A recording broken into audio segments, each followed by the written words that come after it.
So good morning to all. This is Rohit. So today I am going to discuss about the continuity of the function. So statement of the continuity of the function, it says that a function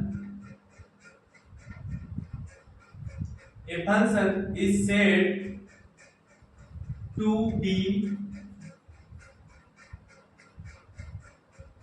continuous at x equal to a if the limit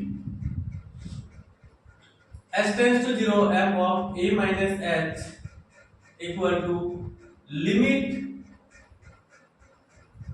s tends to 0 f of a plus h equal to value of the function. So this is means what? This is means LHL means left hand limit. This is means RHL. RHL means right hand limit, and this is means value of the function.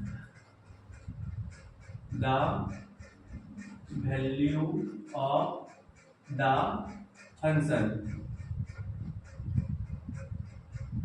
So a function is said to be continuous at x equal to a if LHL equal to RHL equal to value of the function. Then we can say that that function is continuous. Otherwise, any one of them is not equal to, like LHL not equal to RHL equal to value of the function. Then we can say that that function is not continuous. Since the LHL and RHL value are not equal, so we cannot say that that function is continuous. So any one of them condition will be not holds, then we can say that that function is not continuous. So if the function is continuous, then LHL equal to RHL equal to value of the function will be the equal and exist. Then we can say that that function is continuous. Otherwise, we cannot say that the function is continuous.